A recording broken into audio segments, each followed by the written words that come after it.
रायपुर से एक बड़ी खबर आपको बता दें, 1 नवंबर से फिर शुरू होगी शिक्षा कर्मियों के संविलियन की प्रक्रिया। 2 वर्ष की सेवा पूर्ण करने वाले सभी शिक्षा कर्मियों का संविलियन प्रक्रिया शुरू होगी। 16,278 शिक्षा कर्मी संविलियन के बाद बन जाएंगे शिक्षक। पंचायत विभाग से शिक्षा विभाग में संविलियन होगा। लोक शिक्षण संचालक ने सभी जिलों को तैयारी के निर्देश दे दिए हैं।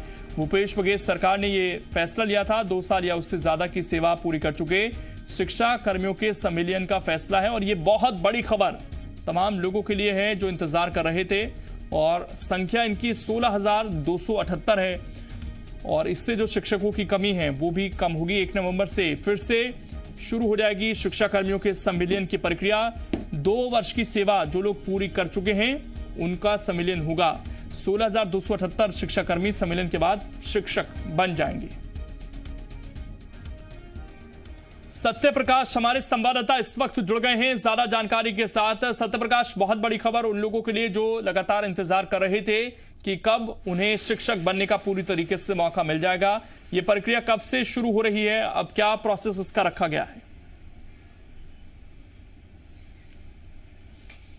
बिल्कुल, देखिए, चूंकि पंचायत विभाग में तमाम सेवा दे रहे थे ये शिक्षा कर्मी और लंबे वक्त से एक बड़ी मांग थी। हालांकि पहले लाखों की तादाद में शिक्षा कर्मियों का संविलियन हुआ भी है शिक्षा विभाग में, लेकिन ऐसे शिक्षा कर्मी छूट गए थे जिन्होंने 2 वर्ष की अवधि या 2 वर्ष से ज्यादा की अवधि तो पूर्ण कर ली थी, लेकिन पहले की जो क्राइटेरिया थी उस क्राइटेरिया में फिट या उसमें जो अवधि की क्राइटेरिया थी उसमें फिट नहीं बैठ रहे थे। लेकिन लंबे वक्त से उनकी मांग थी और उस मांग पे भूपेश बघेल सरकार ने गौर किया था और जुलाई में ही इस बात की घोषणा हो गई थी। सरकार ने एक बड़ा फैसला लिया था कि 1 नवंबर से शिक्षा कर्मी जो पंचायत विभाग में है उन्हें शिक्षा विभाग में मर्ज कर दिया जाएगा और वो शिक्षक एलवी कहलाने लगेंगे, मतलब उनका संविलियन होगा। इस दिशा में चूंकि कोरोना काल है, ऐसे में मानकर चला जा रहा था कि हो सकता है कहीं प्रक्रिया में विलंब हो, लेकिन जिस तरह से अब तमाम प्रक्रियाओं को सुचारू तरीके से करने के निर्देश दिए गए हैं और 1 नवंबर से संविलियन की प्रक्रिया शुरू करने के भी निर्देश दिए गए हैं और ब्यौरा तमाम जिलों से मंगाया गया है। डीओ और सीओ को इस बाबत जो है वो पत्र भी लिखा गया है। तो इससे अब ये स्पष्ट हो रहा है कि 1 नवंबर से ही 16,000 से अधिक जो शिक्षाकर्मी 2 वर्ष या उससे ज्यादा की अवधि पूर्ण कर चुके हैं उनका संविलियन होगा, मतलब वो शिक्षा विभाग में आएंगे, शिक्षक एलबी कहलाएंगे वो। तो अपने आप में उनके लिए जो इसकी बाट जो रहे हैं उनके लिए अपने आप में एक बड़ी खबर है ये, क्योंकि अगले महीने से मतलब नवंबर के महीने से ही उनके संविलियन की शुरुआत हो रही है। इस बात को लेकर अब तैयारियां पूरी शुरू हो गई हैं।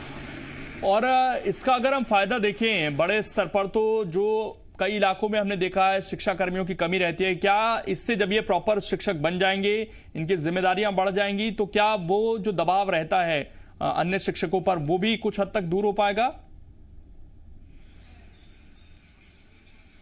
देखिए, हालांकि कार्य जो उनका है वो पहले से भी शिक्षा की भांति है, लेकिन वो शिक्षा विभाग में नहीं है। इसके अलावा जो वेतनमान की एक बात होती है वो कहीं ना कहीं सामने निकल के आ जाती है कि वेतनमान जिस तरह से शिक्षक का है उस वेतनमान में शिक्षाकर्मी जो है वो अगर आते हैं, संविलियन होता है तो उनके लिए बहुत फायदे वाली बात रहती है या उनके लिए वो जिस तरह की सेवा दे रहे हैं उनके मुताबिक वो उससे संतुष्ट होते हैं। तो ये बहुत ज़रूरी होता है और लंबे वक्त से इस बाबत मांग भी इसीलिए शिक्षाकर्मियों की चली आ रही थी और अपने आप में ये फैसला उनके लिए बहुत बड़ा फैसला हाँ ये ज़रूर है कि वो अपनी मांग में लगातार सरकार से कर रहे थे और इसके बावजूद वो जिस तरह से शिक्षाकर्मी के तहत काम कर रहे थे, तो एक शिक्षाकर्मी का टैग है ये भी हटेगा और एक मानसिक दबाव जो इसकी वजह से बहुत सारे शिक्षाकर्मी महसूस कर रहे थे वो उससे कहीं ना कहीं निजात जरूर पाएंगे।